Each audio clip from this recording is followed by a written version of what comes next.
Baik, terima kasih pemirsa Anda masih bersama kami dan Medos Aku yang mengangkat tema tentang Haji Mabrur dan Alhamdulillah kita sampai di segmentasi tanya jawab. Namun sebelumnya, sebelum kita akan jawab pertanyaan-pertanyaan pemirsa dari Masjid Al-Barakah, kita akan dengarkan terlebih dahulu wawancara dari Haji Sofyan yang ada di Arafah tentang suasana wukuf di sana. Silakan Haji Sofyan.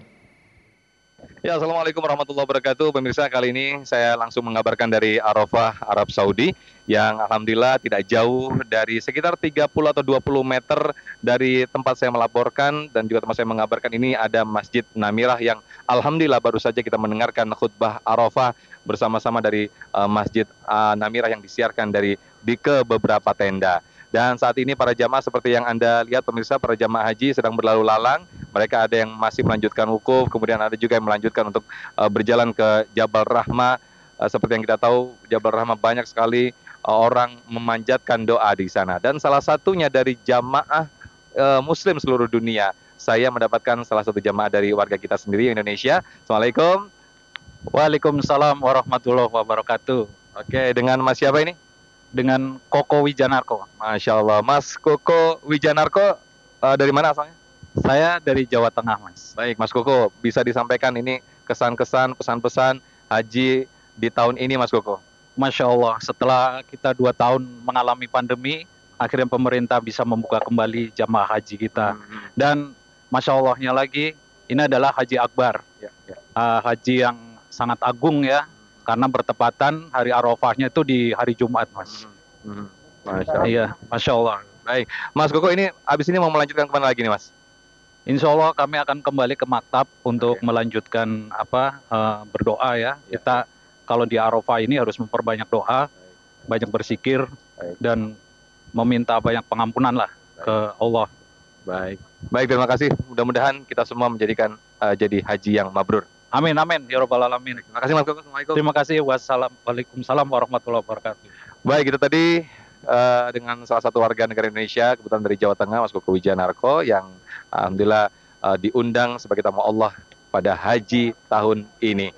Saya kembalikan ke Jakarta bersama Agung Izul Haq. Baik, terima kasih Haji Sofyan, insya Allah juga menjadi haji yang mabrur. Kalau melihat suasana tadi, tumbuhlah rasa kangen ya. Dan mudah-mudahan Bapak dan Ibu yang telah pernah melaksanakan ibadah haji, terus ditanamkan rasa kangen, insya Allah nanti akan dipanggil kembali. Baik, kita akan lanjutkan untuk menjawab pertanyaan-pertanyaan selanjutnya. Terima kasih kepada yang telah mengirimkan pertanyaan. Yang pertama adalah Bapak Sayyadi yang akan dijawab oleh Ustadz Hilmi. Silakan.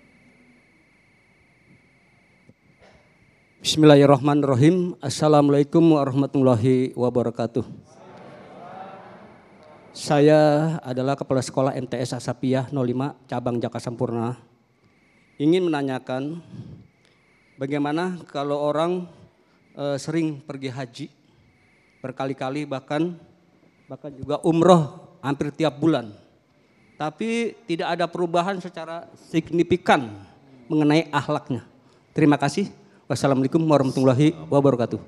Luar biasa pertanyaan ini. Outputnya akhlak ini. Silakan Ustadz. Masya Allah ya. Tadi awal saya jelaskan tentang haji mabrur, umroh mabrur. Outputnya adalah akhlak. Dan tadi Bapak bertanya ada orang haji berkali-kali, umroh bahkan tiap bulan ya. Masya Allah ya, tiap bulan umroh 12 kali berarti setahun. Ya. Tapi nggak berubah akhlaknya. Apa sih faktor yang mendasari itu? Yang pertama nih, mungkin niatnya udah salah. Niat hajinya salah, niat umrohnya salah. Saya pengen ke haji supaya dipanggil Pak Haji. Naik strata sosialnya, naik status sosialnya, orang hormat. Ada Pak Haji. Kalau pas sholat datang belakangan, duluan dia ke depan Pak Haji. Begitupun juga Bu Hajah. Kalau pas pengajian datang telat dipanggil ke depan, dihormati. Dia pengen seperti itu, pengen ada gelar hak sama hajinya. Pengen dipanggil haji dan hajah. Niatnya salah. Yang kedua ini mungkin ya Pak ya. Mungkin dia pergi ke sana dengan harta yang haram. Ini hati-hati. Sekarang ada orang money laundry. Cuci uang, pergi umroh, pergi haji. Dianggap dengan pergi ke tanah suci, harta hasil korupsinya, harta hasil malingnya jadi halal. Dia santuni anak yatim, dia bangun pondok pesantren, disangka uang korupnya jadi halal. Tidak. Wala talbisul haq bil batil, jangan campur yang hak sama yang batil. Kalau kita mau ke haji, mau umroh, itu kan ibadah yang baik, pakai harta yang baik. Bisa jadi itu pakai harta yang tidak baik. Selanjutnya, mungkin tidak sempurna rukunnya, ya, tidak sempurna wajibnya, sehingga timbul perasaan-perasaan yang sombong setelah pulang dari haji. Ini bahaya, Bapak Ibu sekalian, ya, karena akhlak ini cerminan dari semua ibadah. Ya, termasuk tidak hanya haji dan umroh, salat kita bagaimana menilainya, khusyuk atau tidak? Lihat setelah salat. Kata Al-Ghazali begitu. Apa itu salat yang khusyuk? Salat ba'da salam sampai takbir.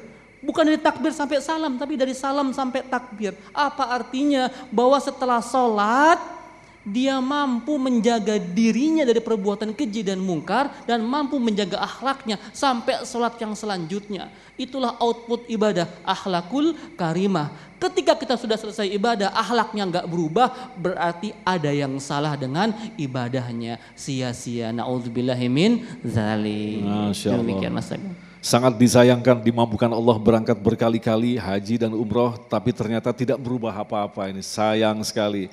Baik, selanjutnya kami persilakan kepada Ibu Siti Marfu'ah yang akan dijawab oleh Kiai Misbahul. Silakan, Bunda. Mungkin diturunkan, ya. Assalamualaikum warahmatullahi wabarakatuh. Nama saya Ibu Siti Marfu'ah dari Masjid Taklim Darul Mutakin, Jaga Sampurna. Mau bertanya Ustadz, apa saja ciri-ciri haji yang mabrur dan istiqomah? Terima kasih. Wassalamualaikum warahmatullahi wabarakatuh. Ya. Assalamualaikum warahmatullahi wabarakatuh. Silakan Kiai. Terima kasih Ibu. Tadi saya sampaikan bahwasanya tanda amal ibadah kita diterima oleh Allah adalah amalul hasanati ba'daha ala tawal. Kebaikan yang dia lakukan lebih istiqomah lagi. Terus menerus. Artinya lebih baik. Wa inna alamata raddiha, tanda ditolaknya amal ibadah kita termasuk ibadah haji adalah antutba'a biqabihil a'mal.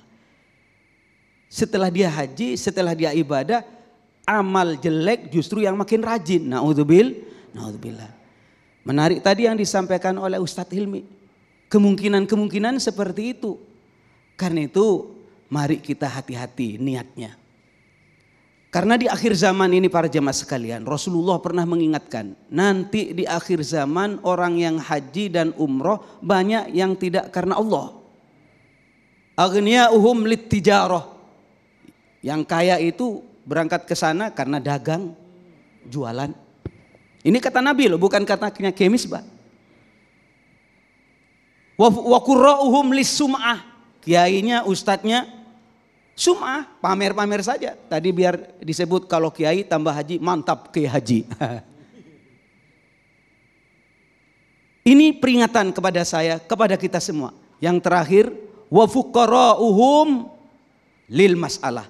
Yang fakir datang ke Mekah, datang ke haji untuk ngemis, untuk minta-minta. Apakah ada Pak Kiai? Datang aja ke sana. Ini saya bukan menuduh, tapi peringatan Sayyidina Rasulullah Muhammad sallallahu alaihi wasallam agar kita beribadah lillahi ta'ala. Ini kuncinya. Kalau kita beribadah karena Allah, insya Allah istiqomah. Maka lillahi dama wattasala. Barang siapa kita beribadah karena Allah, dama akan berkelanjutan, wattasala dan berkesinambungan.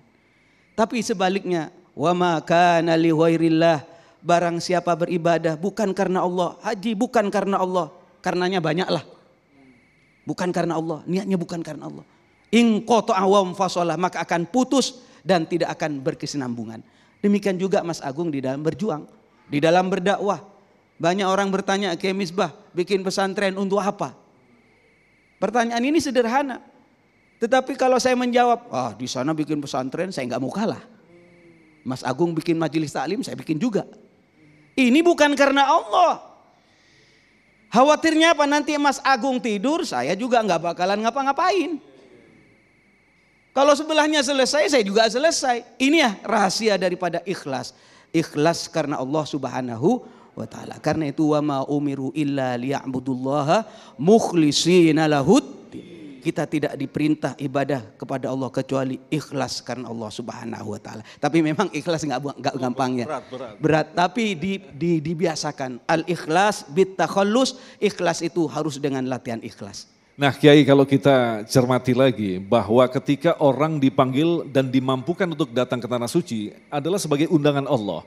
Tetapi justru mengapa banyak orang-orang yang begitu dimudahkan Allah untuk menyampai ke sana tapi ternyata tidak diterima hajinya, Kiai? Apakah ini semacam istidraj atau apa, Kiai?